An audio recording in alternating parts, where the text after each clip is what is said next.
number one, this will be good. Now, here's a great suggestion. If you get confused by what I say, check A blocks and D block video, because I say it slightly differently each time. So, they did this problem also, which is fine. But if like, oh my God, I didn't get that, go check their video. Because maybe I did it slightly differently than for them. Sure, or you can go to the side computers where it's broadcast right there next to Nick. But we'll turn off the light also. Try to accommodate, everything. Right? How's that? Is that better? Okay. I know. Don't get scared of the dark. Or the dim. Dim more than the dark, I would say. Alright, so we've got a bunch of electrons and a bunch of protons. And they nicely give us the value, so we don't even have to go to our equation sheet and look it up, of the value of one quanta of charge.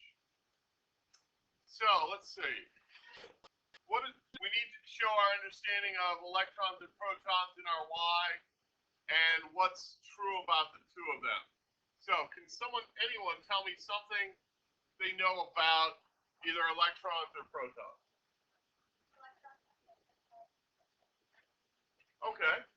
They carry, so electrons and protons carry opposite charges. That's a good. How does the amount of those charges compare? How much? No, how does the amount of, sorry, let me clarify the question. How much does the charge on one electron compare to the amount of charge on one proton? I heard someone higher. Difference.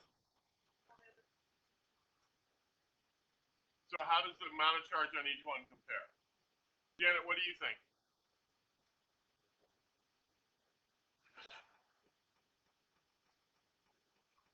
How does the amount of charge on an electron compare to the amount of charge on a proton? We had a suggestion of higher. I'm seeing if we think lower or the same or higher, we're sticking with higher. You're going to say the same. Okay. You're going to say the same?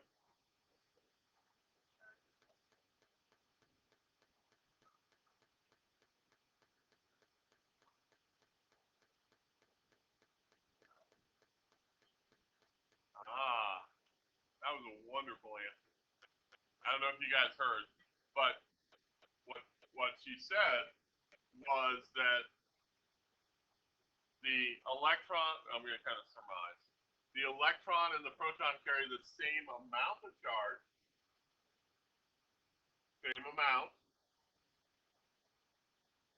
which is 1 quanta.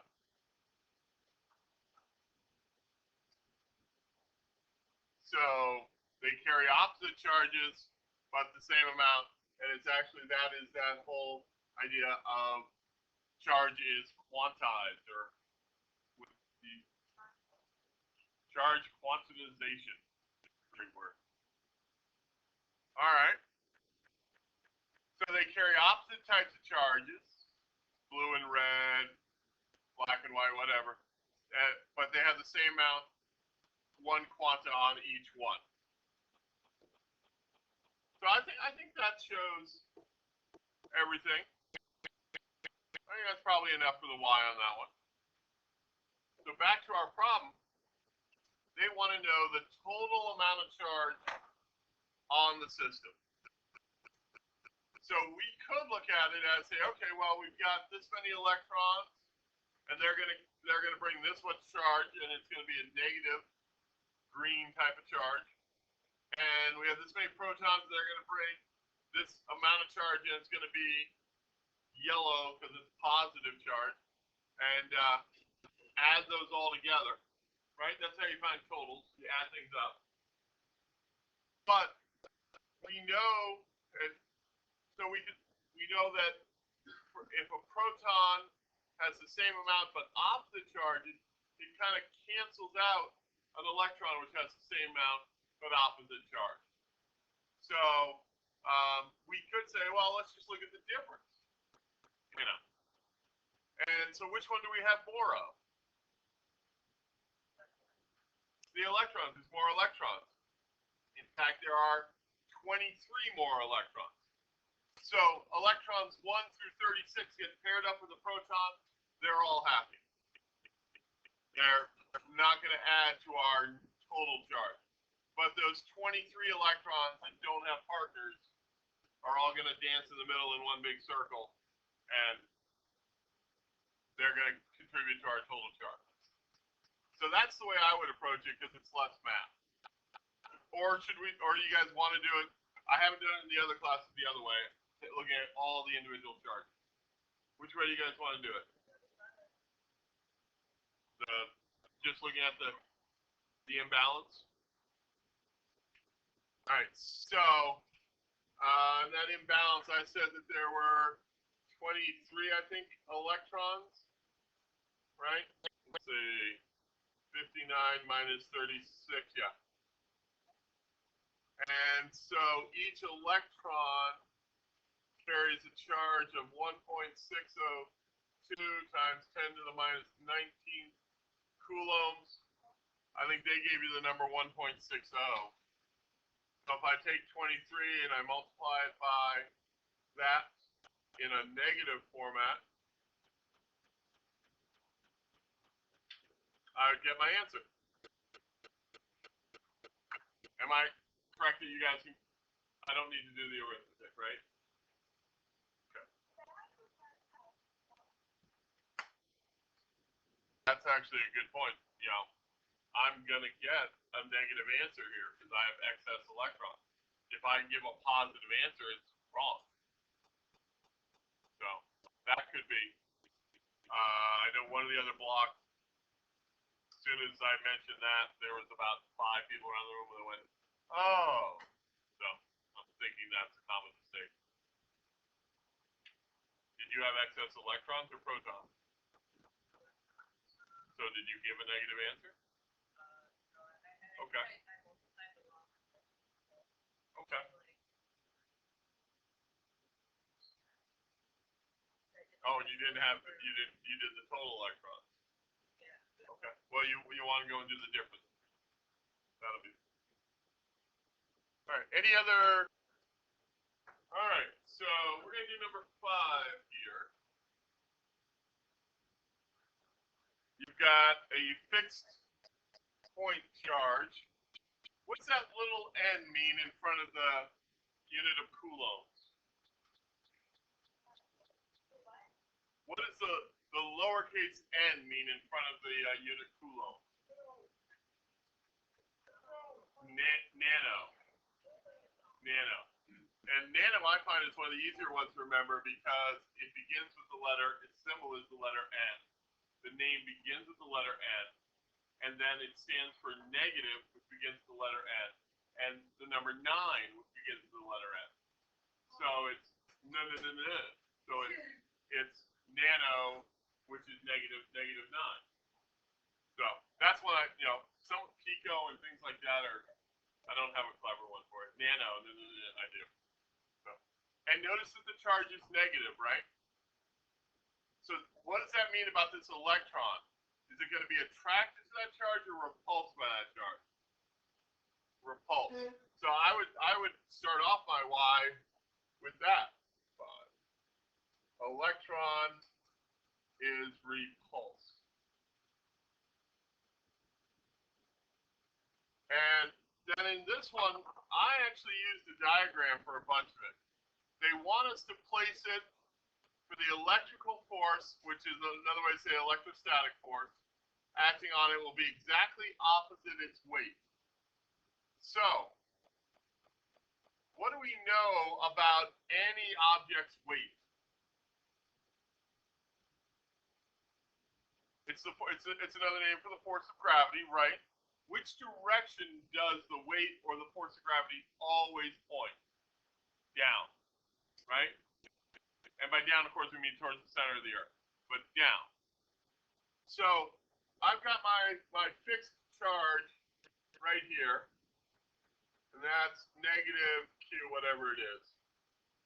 I know when I place my electron, use red for the electron, that the gravity, the weight of it is going to be directly down, and I want to place it so that the electrical force, the electrostatic force created by it being near this other charge is opposite that.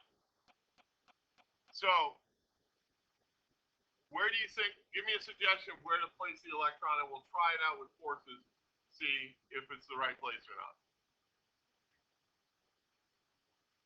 Anywhere around there. On top. Let's try on top.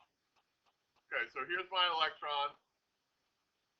And we said the gravitational force, the weight would be directly down. Now the electron is negative and this charge is negative, so we said they'd be repulsed from each other, right? How do we draw repulse? Is that arrows bringing them together or arrows pushing them apart? Apart. Now, it's interesting, last block had a really hard time with getting that concept of if they're attracted, the arrows point towards each other, and if they're repulsed, the arrows point away from each other. So it might be something just kind of keep in the back of your mind. It was something I struggled with. So, I'll make this all colorful. So the electrical force is repulsive. They're in opposite directions. Did we pick the right place? Are the two forces on the electron in opposite directions?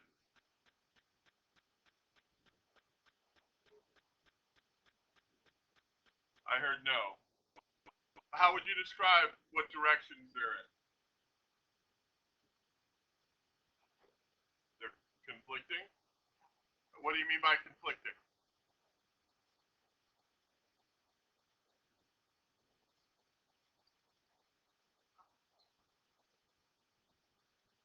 So the question is, have we satisfied that the electrical force acting on it is exactly opposite its weight?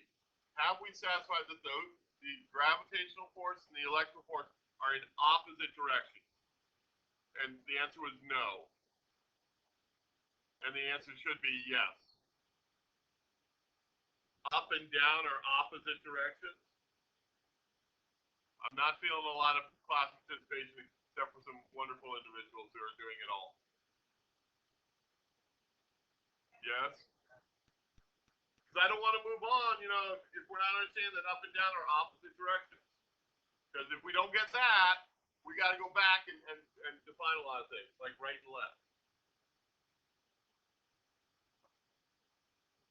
L and R. Something like that.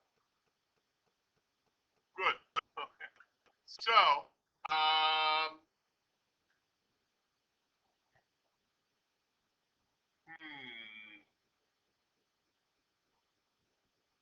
actually, I think we could almost get away with that's enough for our Y, as long as it was a good solid diagram like that.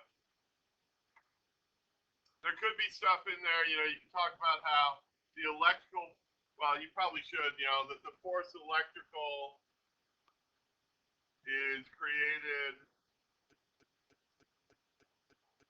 by the charges. The force gravitational is the weight of the electron. Yeah, so there's things you could write in there to show you deeper understanding. All right. Let's see. Right? No extra force on it. So in looking at the electron, positive electrical force plus a negative gravitational or weight, that equals 0. So a little bit of algebra. Let me know if it tricks you up, right?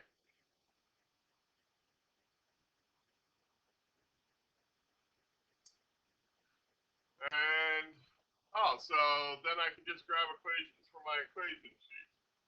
Let's see. Electrostatic force. There's that. That one. Let's see. Right here. That's not going to be good. Yeah. I missed the top of the fuse, so that was good. And then, let's see. For weight, there it is. Oh, look at that. They're like right above each other. Aww. Uh-huh. I think we should delete that one. Fine. You know, I make extra copies of things and I stick them back in that file drawer, right in the file cabinet in the back, the top file drawer. So if they're in there, I do. Otherwise, they're up in the classroom and you can make your own copies of them. All right. So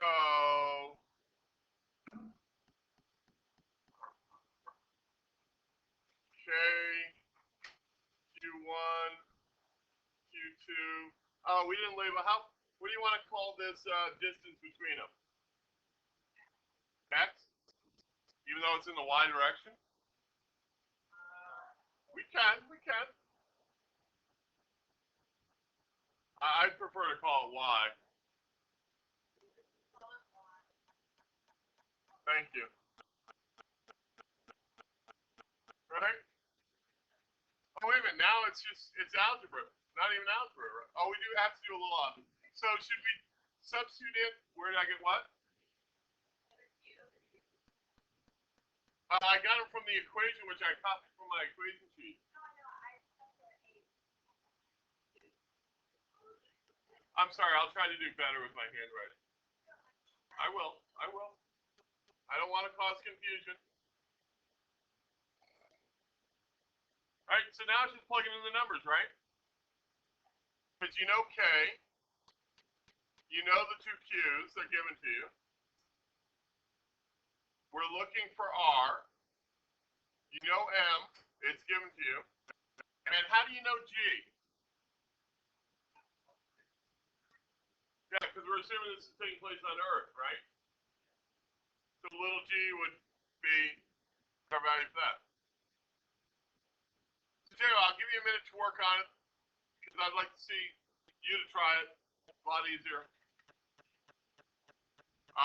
Personally, at this point, I would decide whether I'm going to rearrange it algebraically first, or I'm going to substitute in my numbers and do some arithmetic, and then rearrange it algebraically. So, see what you come up with. I'll give you a minute, and then I think we might be ready to go on to the next one. All right, so number 9. What spring constant must the spring have for it to stretch 5 centimeters when a force of 7.4 newtons is applied? And they tell me they want the answer in newtons per meter. So right away I'm like, oh, I better change that centimeters to meters. So this is one of those where when we did the example problems, we just did a straight diagram. And we did something like, oh, here's the spring. If I pull on it, we use a different color for the force. If I pull on it with a force, it pulls back with the spring force. And in doing that, it's going to be displaced, stretch some distance x. So, but I think there might need to be a little bit of writing that goes with this, something to show that you understand that the greater the spring constant,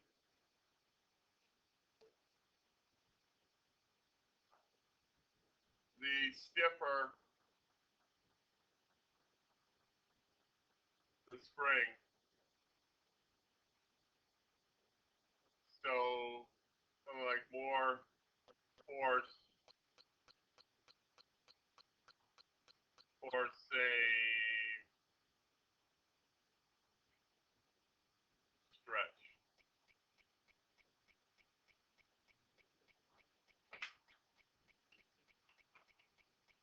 because while the force diagram is important, I don't think it tells kind of the whole story behind it. And then I would start my how, picking up my equation for spring forces, which is this one right in the middle, which is nicely labeled force of the spring.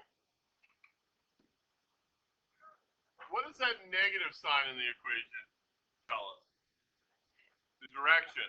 So are we worried about the direction in this problem? No. So I'm going to drop the negative sign and the vector notation and just write this as force spring is Kx. And then they want me to solve for K, so I think I should put in values now or rearrange it alphabetically. No, you can do either, right? What do they tell you in the problem? The force, good.